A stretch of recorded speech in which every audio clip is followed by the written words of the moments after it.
Leeds United are set for a home clash against QPR tomorrow night, at least as I'm recording, and Daniel Farke has just done his press conference. It's a match that both sides really need to win, so I'm going to do a quick preview, look at what Farke said in the press conference, how QPR are likely to play, bits of news about the team, and ultimately what we're predicting to happen. First up, we'll talk about Daniel Farke's press conference, and there's an interesting one. He said earlier in the season that Sam Byram was not fit to play 3 matches in 7 days, and we are in that scenario again, and he seems to have slightly changed his tune. He said, "We will see on Sam Byram," because it's a very slightly different scenario for him this time. Previously, Sam Byram, we had 2 days of turnaround, I think. We played Sunday, Tuesday, maybe, and now we've played early on Saturday, Wednesday night. That's a nice little gap. Sam Byram is apparently going to be a last-minute decision whether or not he plays. Hopefully he does, because we are fairly weak at left back at the moment, especially considering we have further delays to Stuart Dallas's return.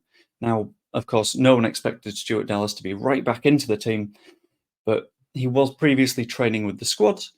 He had a little bit of a drawback, so he had to train individually for a little bit, and now it's thought that in the coming days and weeks he will get back to training with the squad. He's still a few weeks away, but it's still very positive signs. Daniel Farke also said there were a few knocks gained in the most recent match that we played, which isn't ideal, but it's going to happen. Southampton was a tough match for everyone, both mentally and physically. We've got to remember we've still only lost 2 matches out of 9, still fairly positive. The fact that we've got most of our players still available in spite of these knocks is definitely a good thing. We also have several mistakes that we need to fix from Southampton, and I'm going to go through those at the moment. And the first thing that Farke mentioned was the fact that it's football. It's going to happen sometimes. He noted that they had 4 major chances and scored from 3 of them. One of them was an incredibly unlucky own goal from Pascal Struijk, and the rest of it seemed to be defenders not quite being switched on enough, if that makes sense. And that's where he said that we were a few percent off the pace, and in the Championship, it's a very high-intensity, high-energy league. If you're a few percent behind, then they're going to take advantage of it, and I think we were just sort of unlucky. Their XG was really telling in that it got nowhere near 3 in the first half. And yeah, we won the second half, if you want to go a bit Sunday League with it. But there's a lot of lessons to be learned from that first half. I feel like defensive solidity is something that we can gain from that. I will go through that in a little bit more detail further on when I'm predicting the lineup, which is about now. Before I get into my own predictions, there's just something that Daniel Farke quickly noted that I need to say, because my personal predicted lineup isn't what Daniel Farke will pick. When I'm picking a lineup, I sort of disagree with this when it comes to like Football Manager, stuff like that. But then again, he is a football manager, so he knows more than me. You need a core group. That means a set bunch of players that play together constantly, that know where each other are going to be, and you make some peripheral changes here and there. So what I'm going to do with my own predictions is I'm going to discuss those sort of peripheral adjustments, whilst the vast majority of the team is going to stay the same. So back to predicting the Leeds United lineup. I think Illan Meslier starts in net. He sort of has to. We've had a little bit of a discussion around the Sam Byram question earlier, and I feel like that means that we might see Luke Ayling playing at right back, because Ayling was also discussed by Daniel Farke. I'm just going to check my notes here. He said that we need to meet the match volume that we're facing at the moment. There's a lot of games in very little space, and I feel like Luke Ayling is a great rotational option that can fit in there and still be a part of the leadership group. In terms of the rest of the back 4, I think we need to answer the Rodon question, and I think Joe Rodon definitely comes in here. Plays at right centre-back, because the 2 left-footed centre-back thing isn't really paying off. I understand it. You've got 2 decent centre-backs. Joe Rodon didn't play the match before, so he might be missing a little bit of sharpness.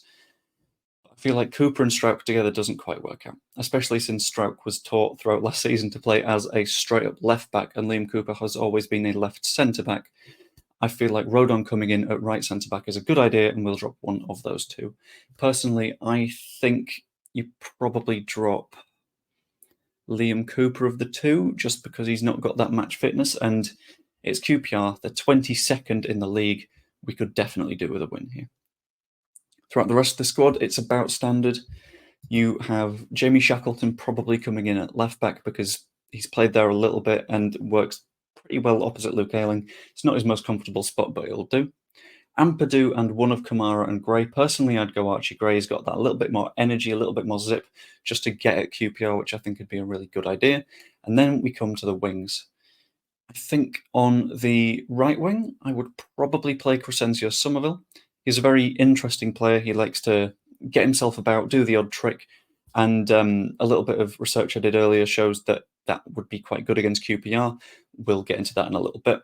But I think on the other flank, it could be time for Jayden Anthony's ascension into the first team. Every time Jayden Anthony comes on, he looks at the very least promising. He's not done anything fundamentally wrong at any point, and I think that is absolutely what we need. We need someone that's going to get the basics right, is going to put some great balls in for Joel Piroux. Joel Piroux or Joel Piroux? I don't know. Sky commentators disagree with me. I don't know what I think anymore. And Jorginho Rutter. Spoilers, Rutter and Piroux up top for me. Yeah, I think Anthony one flank, Somerville on the other. We can always make changes. We've got a nice deep squad for the Championship. I think that would be a good pairing that give us a little bit of attacking resolve. It'd be nice to have Nonto back, but he's still out for a few weeks until after the international break. It's apparently the same for Jed Spence as well. Otherwise, he would be right into this squad. And now we've got to look a little bit more into how QPR play and how we respond to it. And something that Daniel Farke noted that was we need to be brutal and clinical because we're not going to get that many chances. QPR are a side that sits fairly deep. They play 5 at the back. They play the odd long ball, and that means that we're going to get really limited chances. Through balls are going to be relatively rare. It's not going to be that many 1v1s with Piroux or Rutter having an opportunity to just sneak in behind and tuck one into the corner. It's going to be hard-worked chances, I think. It's going to take time to build our way through and really challenge them. We're not going to have our pick of the opportunities. If we're clinical, this could be very, very good for us. If not, it's a struggle. This is assuming that they adapt to us, of course, because thus far this season, they have reportedly been weak against through balls and wing play, and that's two things that we're really good at. Through balls, I'm going to look back at that Rutter assist against Watford and think that was a fantastic through ball to Jayden Anthony, had him 1v1, brilliant finish, Fandabidozi, win 3-0. However, I think that QPR are in a position where they will be able to respond to that, they'll be able to adapt. Teams playing away from home tend to sit a little bit deeper anyway, especially at Elland Road, because they know that the Elland Road crowd will force mistakes from a defensive team, but will also force mistakes from Leeds, because if we get to the 70th minute and we've not scored, the crowd might get on the players' back, and that is not ideal, but it happens sometimes. I think QPR sit back, and we will have to take our time working complex opportunities, playing nice, clever balls, and using a little bit of footwork in the area.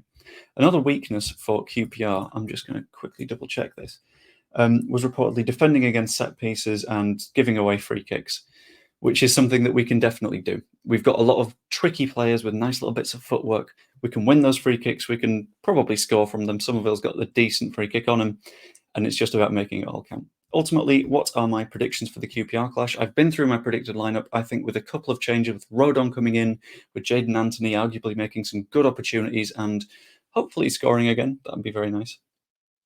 I think we will be in with a fantastic opportunity of getting another win, climbing up the table, and let's see where we'd end up if we do win.